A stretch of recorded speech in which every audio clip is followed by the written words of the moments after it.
Hello നമസ്കാരം. Study സ്റ്റുഡിയോയിലേക്ക് എല്ലാവർക്കും സ്വാഗതം. നമ്മളിന്ന് Sreenarayana Guru open university BA first സെമ്മിൻ്റെ BA BCom ഫസ്റ്റ് സെമ്മിൻ്റെ BA മാത്രമല്ല കേട്ടോ, ഡിഗ്രി എല്ലാത്തിൻ്റെയും BA BCom ഫസ്റ്റ് സെമ്മിൻ്റെ ലീഗൽ ലിറ്ററസി എന്ന മൾട്ടി ഡിസിപ്ലിനറി പേപ്പറിലെ ഫസ്റ്റ് ബ്ലോക്കിലെ ഫസ്റ്റ് യൂണിറ്റാണ് ക്ലാസ്സിൽ ഡിസ്കസ് ചെയ്യാൻ പോകുന്നത്. അപ്പോൾ ക്ലാസ്സിലേക്ക് പോകുന്നതിന് മുമ്പ് നിങ്ങളെൻ്റെ ഈ ചാനൽ ആദ്യമായിട്ടാണ് കാണുന്നതെങ്കിൽ സബ്സ്ക്രൈബ് ചെയ്യുക, ഷെയർ ചെയ്യുക, നിങ്ങളുടെ കമൻറ്റുകൾ എഴുതി അറിയിക്കുക, ലൈക്ക് ചെയ്യുക. അതോടൊപ്പം തന്നെ ഇതിൻ്റെ മലയാളം പെയ്ഡ് നോട്ട്സ് ഉണ്ട്, മറ്റനേകം സബ്ജക്റ്റുകളുടെ പെയ്ഡ് നോട്ട്സ് മലയാളത്തിലുണ്ട്. അതെല്ലാം ആവശ്യമുള്ളവരുണ്ടെന്നുണ്ടെങ്കിൽ ഈ വീഡിയോക്ക് കീഴിലെ ഡിസ്ക്രിപ്ഷൻ ബോക്സിൽ ഞാൻ എൻ്റെ വാട്സപ്പ് നമ്പർ കൊടുക്കാം. നമ്പറിൽ നിങ്ങൾ ബന്ധപ്പെടുകയാണെങ്കിൽ നിങ്ങൾക്ക് ഡീറ്റെയിൽസ് തരാം. ഓക്കെ, ക്ലാസ്സിലേക്ക് പോകാം. ഇതിൽ ഈ പുസ്തകത്തിൽ 4 ബ്ലോക്കുകളാണുള്ളത്. ഓരോ ബ്ലോക്കിലും 3 യൂണിറ്റുകൾ വീതമാണുള്ളത് കേട്ടോ. അതിലെ ഫസ്റ്റ് ബ്ലോക്കിലെ ഫസ്റ്റ് യൂണിറ്റാണ് നമ്മളിന്ന് ചർച്ച ചെയ്യാൻ പോകുന്നത്. അപ്പോൾ അതിൽ ഫസ്റ്റ് ബ്ലോക്കിൻ്റെ പേര് fundamentals of legal literacy in India എന്നതാണ്. അതിലെ first unit constitution, fundamental rights, ഭരണഘടന, മൗലിക അവകാശങ്ങൾ എന്നാണ്. അപ്പോൾ നമുക്ക് ഒരു രാജ്യത്തിൻ്റെ ഭരണഘടന ഓരോ പൗരനും ഉറപ്പ് കൊടുക്കുന്ന ഒരു കൂട്ടം അവശ്യ സ്വാതന്ത്ര്യങ്ങളും അവകാശങ്ങളുമാണ് മൗലികാവകാശങ്ങൾ എന്ന് പറയുന്നത്. ഏകപക്ഷീയമായ ഭരണകൂട നടപടികളിൽ നിന്ന് പൗരന്മാരെ സംരക്ഷിക്കുകയും അതുപോലെ തന്നെ അടിസ്ഥാന മനുഷ്യാവകാശവും സ്വാതന്ത്ര്യവും ഉറപ്പാക്കുകയും ചെയ്യുന്നവയാണ് ഈ മൗലികാവകാശങ്ങൾ. ഒരു രാജ്യത്തിനുള്ളിൽ ജനാധിപത്യം, നീതി, സമത്വം എന്നിവ ഉയർത്തിപ്പിടിക്കാൻ ഇവ അത്യാവശ്യമാണ്. രാജ്യത്ത് സ്വേച്ഛാധിപത്യ ഭരണം സ്ഥാപിക്കുന്നത് തടയാനും ഇവ സഹായിക്കും. അങ്ങനെ ചുരുക്കത്തിൽ മനുഷ്യരുടേതല്ലാത്ത നിയമങ്ങളുടെ ഒരു സർക്കാർ സ്ഥാപിക്കാനാണ് ഈ ഓരോ മൗലികാവകാശങ്ങളും ലക്ഷ്യമിടുന്നത്. ഇന്ത്യൻ ഭരണഘടനയുടെ ഏറ്റവും പ്രധാനപ്പെട്ട സവിശേഷതകളിൽ ഒന്നും ഇത് തന്നെയാണ്.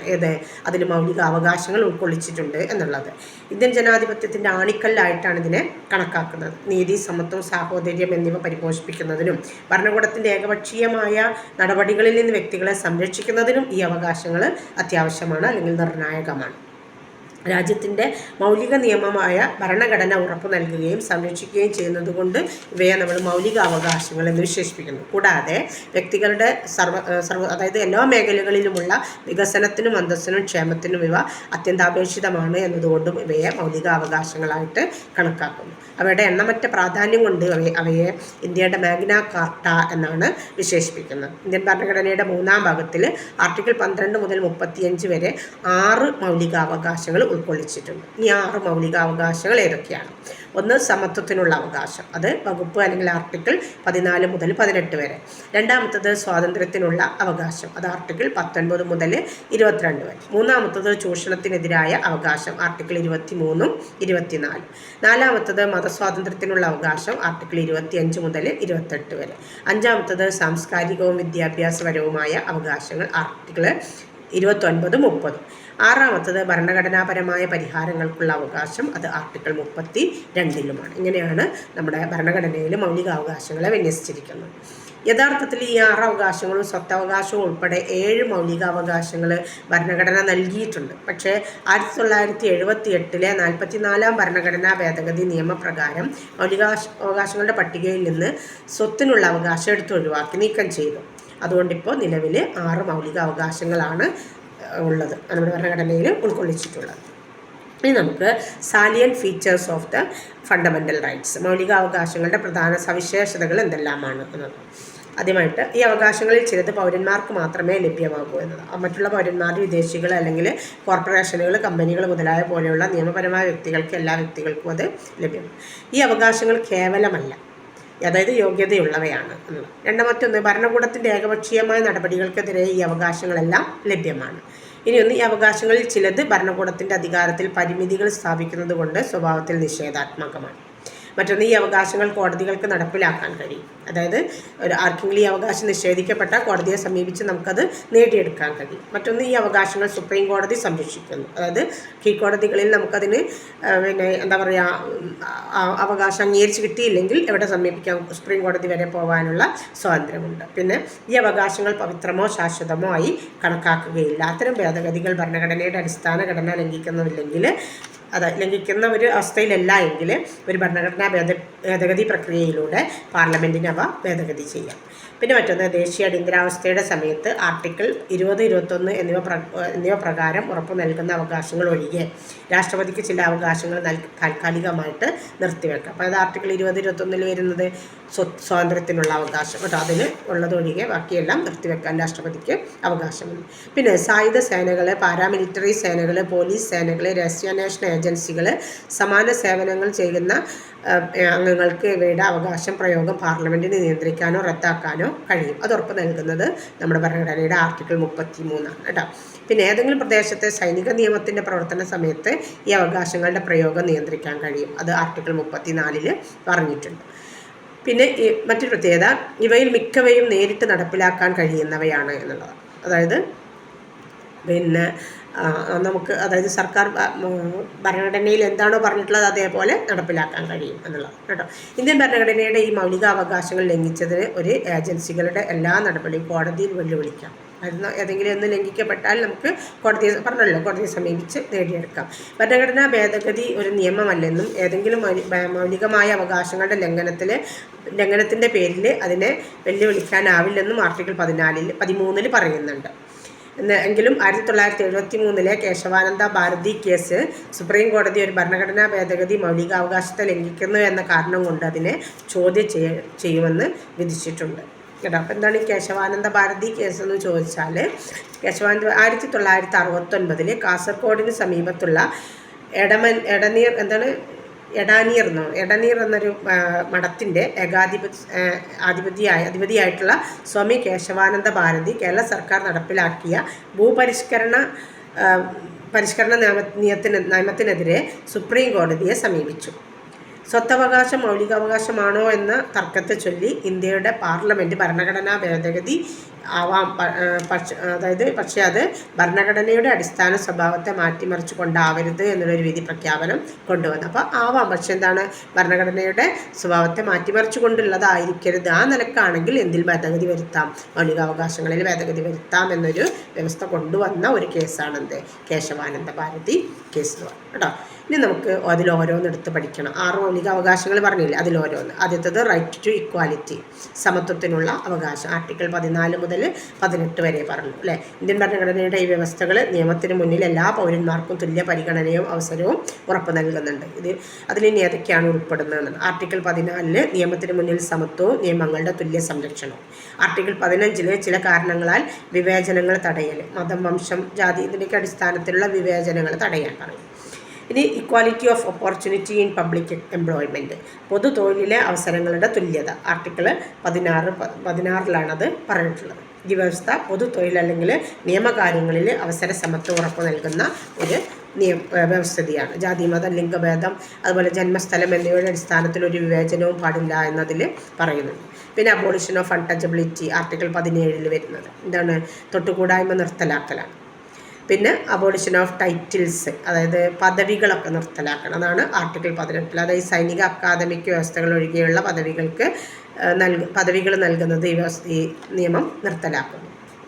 പിന്നെ റൈറ്റ് ടു ഫ്രീഡം, രണ്ടാമത്തത് സ്വാതന്ത്ര്യത്തിനുള്ള അവകാശം, ആർട്ടിക്കിൾ 19 മുതൽ 22 വരെയാണെന്ന് പറഞ്ഞു അല്ലേ. ഇന്ത്യൻ ഭരണഘടനയിലെ ഈ വ്യവസ്ഥകൾ വിവിധ വ്യക്തി സ്വാതന്ത്ര്യങ്ങൾക്ക് സംരക്ഷണം നൽകുന്നവയാണ്. ഇതിൽ ഉൾപ്പെടുന്നത് ഏതൊക്കെയാണ്? ഒന്നാമത്തത് 6 അവകാശങ്ങളുടെ സംരക്ഷണം. എല്ലാ പൗരന്മാർക്കും ഒരു 6 അവകാശങ്ങളുടെ സംരക്ഷണം. ഒന്നാമത്തത് അഭിപ്രായ സ്വാതന്ത്ര്യം, ആർട്ടിക്കിൾ 19(1). രണ്ടാമത്തത് സമ്മേളന സ്വാതന്ത്ര്യം, ഇഷ്ടമുള്ള കാര്യങ്ങൾക്ക് വേണ്ടിയിട്ട് സമ്മേളിക്കാനുള്ള സ്വാതന്ത്ര്യം. പിന്നെ മറ്റൊന്ന് സഞ്ചാര സ്വാതന്ത്ര്യം, ഇന്ത്യയിൽ എവിടെയും സഞ്ചരിക്കാനുള്ള സ്വാതന്ത്ര്യം. മറ്റൊന്ന് താമസ സ്വാതന്ത്ര്യം, തൻ്റെ താല്പര്യപ്രകാരം ഇന്ത്യയിൽ എവിടെയും താമസിക്കാനുള്ള സ്വാതന്ത്ര്യം. ഇനി ഒന്ന് തൊഴിൽ സ്വാതന്ത്ര്യം, ഇഷ്ടമുള്ള തൊഴിൽ സ്വീകരിക്കാനും അത് തുടരാനുമുള്ള, വേണ്ട ആവശ്യമില്ലെങ്കിൽ നിർത്തിവെക്കാനുമുള്ള സ്വാതന്ത്ര്യം. പിന്നെ കുറ്റങ്ങൾക്കുള്ള ശിക്ഷയും അല്ലെങ്കിൽ ആ ശിക്ഷയുടെ കാര്യത്തിലുള്ള സംരക്ഷണവും ആർട്ടിക്കിൾ 20 ഇങ്ങനെ കുറ്റങ്ങൾക്കുള്ള ശിക്ഷയും ശിക്ഷയുടെ കാര്യത്തിലുള്ള സംരക്ഷണം.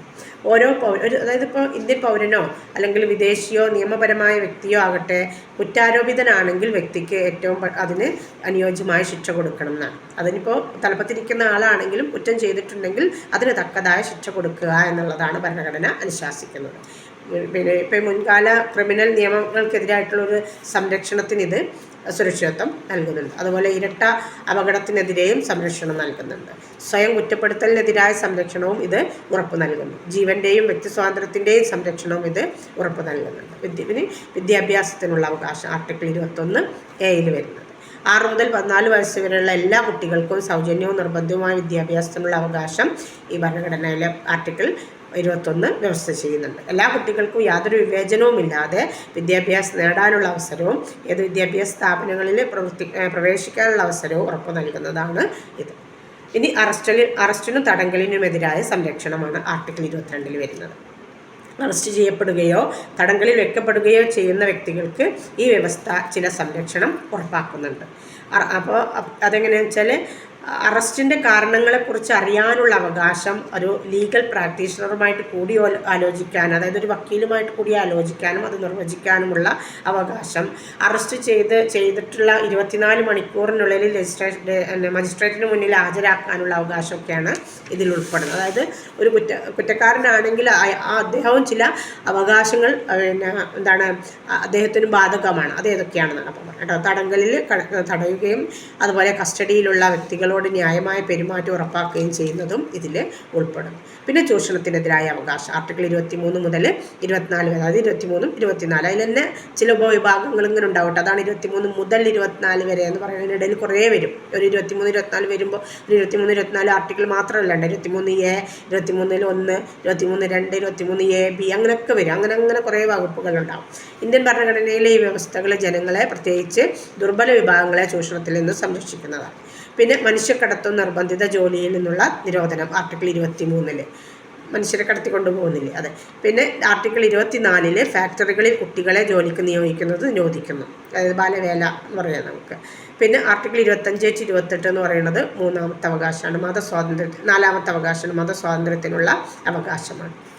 ഇന്ത്യൻ ഭരണഘടനയുടെ ഈ വ്യവസ്ഥകൾ വ്യക്തികൾക്ക് ഇഷ്ടമുള്ള മതം സ്വീകരിക്കാനും ആചരിക്കാനും പ്രചരിപ്പിക്കാനുമുള്ള സ്വാതന്ത്ര്യം ഉറപ്പു നൽകുന്നുണ്ട് കേട്ടോ. അതായത് മനസ്സാക്ഷിയുടെ സ്വാതന്ത്ര്യവും സ്വതന്ത്രമായ തൊഴിൽ സ്വീകരിക്കാനുമുള്ള അവകാശവും പോലെ തന്നെ മതം സ്വീകരിക്കാനും മതം പ്രചരിപ്പിക്കാനുമുള്ള അവകാശവും നൽകുന്നുണ്ട്. ഇനി റൈറ്റ് ടു പ്രസ്സാണ് അംഗീകാര സ്വാതന്ത്ര്യം. റൈറ്റ് ടു പ്രൊഫസ് അംഗീകാര സ്വാതന്ത്ര്യം. ഒരാളുടെ വിശ്വാസങ്ങളും പൗരന്മാരുടെ സ്വാതന്ത്ര്യം അംഗീകരിക്കണം. അതായത് എനിക്ക് എൻ്റെ ഒരു മതമുണ്ടെങ്കിൽ ആ മതത്തെ മറ്റുള്ളവരും അംഗീകരിക്കണം എന്നൊരു വ്യവസ്ഥ കൂടി ഇന്ത്യൻ ഭരണഘടന നൽകുന്നു. ഞാൻ മാത്രം അത് പ്രചരിപ്പിക്കുകയും അത് സ്വീകരിക്കുകയും ചെയ്താൽ പോരാ. എൻ്റെ മതത്തെ മറ്റുള്ളവർ അംഗീകരിക്കണം, മറ്റുള്ളവരുടെ മതത്തെ, അതായത് സഹിഷ്ണുതയ്ക്ക് പ്രാധാന്യം കൊടുക്കണം എന്നർത്ഥം കേട്ടോ. പിന്നെ മതം പ്രചരിപ്പിക്കാനുള്ള അവകാശം അതിൽ വരും. അതുപോലെ മതപരവും ജീവകാരുണ്യപരവുമായ ആവശ്യങ്ങൾക്കായിട്ട് സ്ഥാപനങ്ങൾ സ്ഥാപിക്കുന്നതിനുള്ള അവകാശമുണ്ട്. മതപരമായ കാര്യങ്ങൾ കൈകാര്യം ചെയ്യാനുള്ള അവകാശം കൊടുക്കുന്നുണ്ട്. അതുപോലെ സ്ഥാപന ജംഗമ സ്വത്തുക്കൾക്കായുള്ള അവകാശം നൽകുന്നുണ്ട്. നിയമപ്രകാരം അത്തരം സ്വത്ത് കൈകാര്യം ചെയ്യാനുള്ള അവകാശം വരെ ഇന്ത്യൻ ഭരണഘടന ഉറപ്പ് നൽകുന്നുണ്ട്. പിന്നെ ഒരു മതം പ്രോത്സാഹിപ്പിക്കുന്നതിനുള്ള നികുതിയിൽ നിന്നുള്ള സ്വാതന്ത്ര്യവുമുണ്ട്. ആർട്ടിക്കിൾ 27 അത് പ്രത്യേകം പറഞ്ഞിട്ടുണ്ട്. അതായത് ഏതെങ്കിലും പ്രത്യേക മതത്തെയോ മതവിഭാഗത്തെയോ പ്രോത്സാഹിപ്പിക്കുന്നതിനോ പരിപാലിക്കുന്നതിനോ നികുതി ഈടാക്കുന്നതിൽ നിന്ന് ഈ വ്യവസ്ഥ രാഷ്ട്രത്തെ വിലക്കുന്നുണ്ട്. അത് മുമ്പ്, അതായത് രാജഭരണം നിലനിന്നിരുന്ന കാലത്ത് ഇന്ത്യയിലുണ്ടായിരുന്നതാണ്. അത് കുറച്ചു കാലം ഇങ്ങനെ തുടർന്ന് പോന്നിരുന്നു. അപ്പം നമുക്ക് സ്വാതന്ത്ര്യം കിട്ടിയപ്പോൾ എന്തായി, അങ്ങനെ ഒരു മതത്തെ സംരക്ഷിക്കാൻ വേണ്ടിയിട്ട് ഇപ്പോൾ ഈ അക്ബറിൻ്റെയൊക്കെ കാലത്ത് അക്ബർ നിർത്തലാക്കിയിരുന്നു. ജിസിയ എന്ന് പറയുന്ന ഒരു നികുതി ഉണ്ടായിരുന്നല്ലോ. അപ്പോൾ അങ്ങനെ പോലെയുള്ള നികുതികളെയൊക്കെ ഒഴിവാക്കുന്നത്. പിന്നെ മതപരമായ പ്രബോധനത്തിലും പ്രാധാന്യത്തിലും പങ്കെടുക്കാനുള്ള സ്വാതന്ത്ര്യം ആർട്ടിക്കിൾ 28 കേട്ടോ. ഇത്രയാണ് അതിൽ വരുന്നത്. പിന്നെ സാംസ്കാരിക വിദ്യാഭ്യാസപരവുമായ അവകാശങ്ങളാണ് ആർട്ടിക്കിൾ 29-30 വരുന്നത്. ഇന്ത്യൻ ഭരണഘടനയുടെ വ്യവസ്ഥകൾ ന്യൂനപക്ഷങ്ങളുടെ സംസ്കാരം, ഭാഷ, ലിപി എന്നിവ സംരക്ഷിക്കാനുള്ള അവകാശങ്ങളാണ് ഉറപ്പ് നൽകുന്നത്. അതിൽ ന്യൂനപക്ഷങ്ങളുടെ താല്പര്യങ്ങൾ സംരക്ഷിക്കൽ ആർട്ടിക്കിൾ 29 വരുന്നു. വിദ്യാഭ്യാസ സ്ഥാപനങ്ങൾ സ്ഥാപിക്കാനും നിയന്ത്രിക്കാനുമുള്ള ന്യൂനപക്ഷങ്ങളുടെ അവകാശങ്ങൾ ആർട്ടിക്കിൾ 30 ഉൾപ്പെടുന്നു. ഇനി ഭരണഘടനാപരമായ പരിഹാരങ്ങൾക്കുള്ള അവകാശമാണ് 6ാമത്തെ മൗലികാവകാശം. ആർട്ടിക്കിൾ 32 ഉൾക്കൊള്ളിച്ചിട്ടുള്ളത്. മൗലികാവകാശങ്ങൾ ലംഘിക്കപ്പെട്ടാൽ അത് നടപ്പിലാക്കുന്നതിനോ പരിഹരിക്കുന്നതിനുള്ള, അതായത് ഈ മറ്റ് 5 അവകാശങ്ങൾ ഉണ്ട് നമുക്ക് കിട്ടുന്നുണ്ട് എന്ന് പറയണമെങ്കിൽ ഏതവകാശം നടപ്പിലാക്കണം? ഈ 6ാമത്തെ മൗലികാവകാശം നടപ്പിലാക്കണം. മൗലികാവകാശങ്ങൾ നടപ്പിലാക്കുന്നതിനായിട്ട് വേണ്ടിയിട്ട് സുപ്രീം കോടതിയെ സമീപിക്കാനുള്ള അവകാശം ഉറപ്പ് നൽകുന്ന അവകാശമാണ് 6ാമത്തെ അവകാശം. മൗലികാവകാശങ്ങൾ നടപ്പിലാക്കുന്നതിന് നിർദ്ദേശങ്ങളോ ഉത്തരവുകളോ റിട്ടുകളൊക്കെ പുറപ്പെടുവിക്കാൻ സുപ്രീം കോടതിക്ക് ഇത് അധികാരം നൽകുന്നുണ്ട്. ഇനി നമുക്കിതിന്ന് ഒഴിവാക്കേണ്ടത് ഒഴിവാക്കലുകൾ എന്ന് പറഞ്ഞിട്ടുണ്ട്, അതെന്തൊക്കെയാണെന്നാണ് നോക്കുക. അതും കൂടി ആയാൽ ഈ യൂണിറ്റ് തീർന്നു. ആംഡ് ഫോഴ്സസ് ആണ് ആർട്ടിക്കിൾ 33. സായുധ സേന ആർട്ടിക്കിൾ 33, അതായത് സായുധ സേനയിലെ അംഗങ്ങൾ, പോലീസ് സേനകൾ, രഹസ്യാന്വേഷണ ഏജൻസികൾ അല്ലെങ്കിൽ പൊതുക്രമസമാധാനം നിലനിർത്താൻ വേണ്ടി ചുമതലപ്പെടുത്തിയിരിക്കിട്ടുള്ള സേനയിലെ അംഗങ്ങൾ ചില മൗലികാവകാശങ്ങളുടെ പ്രയോഗം നിയന്ത്രിക്കുന്നതിനോ പരിഷ്കരിക്കുന്നതോ ആയ നിയമങ്ങൾ നടപ്പിലാക്കാൻ വ്യവസ്ഥ പാർലമെൻറ്റിന് അധികാരപ്പെടുത്തിയിട്ടുണ്ട്. ഈ വ്യവസ്ഥയുടെ ലക്ഷ്യം ദേശീയ സുരക്ഷയ്ക്കും അതുപോലെ അവർക്കിടയിൽ അച്ചടക്കം നിലനിർത്തുന്നതിനും വേണ്ടി അവരുടെ കർത്തവ്യങ്ങൾ ശരിയായ നിർവഹണം ഉറപ്പാക്കുക എന്നുള്ളതാണ്. പിന്നെ മറ്റൊന്ന് മാർഷ്യൽ ലോ ആണ്, അതായത് സൈനിക നിയമം ആർട്ടിക്കിൾ 34 കേട്ടോ. ഈ വ്യവസ്ഥ ഇന്ത്യയുടെ പ്രദേശത്തിനുള്ളിലെ ഏത് പ്രദേശത്തും സൈനിക നിയമത്തിൻ്റെ പ്രവർത്തന സമയത്ത് മൗലികാവകാശങ്ങളിൽ നിയന്ത്രണം നൽകുന്ന ഒരു വ്യവസ്ഥയാണ്. ഏതെങ്കിലും സൈനിക നിയമം എന്ന പ്രയോഗം ഭരണത്തിൽ എവിടെയും നിർവചിക്കപ്പെട്ടിട്ടില്ല. ഇനി ഈ വിഭാഗത്തിലെ വ്യവസ്ഥകൾ പ്രാബല്യത്തിൽ വരുത്തുന്നതിനുള്ള നിയമനിർമ്മാണം ആർട്ടിക്കിൾ 35 പറയുന്നുണ്ട്. മൗലികാവകാശങ്ങൾ നടപ്പിലാക്കാൻ ലക്ഷ്യമിട്ടുള്ള നിയമങ്ങൾ രൂപീകരിക്കാനുള്ള അധികാരം പാർലമെൻറ്റിന് മാത്രമാണെന്ന് ഇത് വ്യവസ്ഥ ചെയ്യുന്നു. ആർട്ടിക്കിൾ 16 ക്ലോസ് 3 എന്ന പ്രകാരം ഈ അവകാശങ്ങളുടെ സ്വഭാവത്തെക്കുറിച്ചും അവയുടെ ലംഘനത്തിനുള്ള പിഴകളെക്കുറിച്ചും ഇന്ത്യയിലുടനീളം അതിൻ്റെ ഏകീകൃത ഉറപ്പാക്കുന്നതിനെക്കുറിച്ചും വ്യക്തമാക്കുന്നുണ്ട്. മൗലികാവകാശങ്ങൾ ഇന്ത്യൻ ജനാധിപത്യത്തിൻ്റെ സത്തയെ പ്രതിനിധീകരിക്കുന്നവയാണ്. അനിയന്ത്രിതമായ ഭരണകൂട നടപടികൾക്കെതിരെ അതിലെ പൗരന്മാരുടെ സംരക്ഷണവും ശാക്തീകരണവും ഉറപ്പാക്കുകയും ചെയ്യുന്ന ഒന്നാണ് ഇത് മൗലികാവകാശങ്ങൾ. വിമർശനങ്ങളും പരിമിതികളൊക്കെ ഏതിനുണ്ട്? മൗലികാവകാശങ്ങൾക്കുണ്ട്. എങ്കിലും അവകാശങ്ങൾ നീതിയുടെയും സമത്വത്തിൻ്റെയും സ്വാതന്ത്ര്യത്തിൻ്റെയും വിളക്കുമാടമായിട്ട് നിലകൊള്ളുന്നു. ഓരോ വ്യക്തിയുടെയും അന്തസ്സും അവകാശവും ഉയർത്തിപ്പിടിക്കുകയും ബഹുമാനിക്കുകയും ചെയ്യുന്ന ഒരു സമൂഹത്തെ വളർത്തിയെടുക്കുന്നതിനാണ് ഈ മൗലികാവകാശങ്ങൾ ഓരോന്നും ശ്രമിക്കുന്നത്. ഇന്ത്യ പുരോഗതിയിലേക്കും വികസനത്തിലേക്കുമുള്ള യാത്ര തുടരുമ്പോൾ ഈ അവകാശങ്ങളുടെ സംരക്ഷണവും ഫലപ്രദമായിട്ട് തന്നെ നടപ്പിലാക്കൽ അനിവാര്യമാണ്. ജനാധിപത്യം ഉൾക്കൊള്ളൽ, മനുഷ്യാവകാശ ലംഘനങ്ങൾ എന്നിവയിൽ നിന്ന് ജനങ്ങളെ സംരക്ഷിക്കുന്ന ഒന്നാണ് മൗലിക അവകാശം. അതായത് ജനാധിപത്യം നിലനിർത്തുക, പിന്നെ അത് ഉൾക്കൊള്ളുക, അതോടൊപ്പം തന്നെ മനുഷ്യാവകാശങ്ങളെ ലംഘിക്കുന്നത് തടയുക എന്നിവയൊക്കെ ലക്ഷ്യം വെച്ചുകൊണ്ടുള്ള തന്നെയാണ് മൗലിക അവകാശങ്ങൾ എന്ന് പറയുന്നത് കേട്ടോ. ഇതിലൊരു യൂണിറ്റ് നമുക്ക് കഴിഞ്ഞിട്ടുണ്ട്. ഈ രണ്ടാമത്തെ യൂണിറ്റായിട്ട് നമുക്ക് അടുത്ത ക്ലാസ്സിൽ കാണാം. Okay, thanks.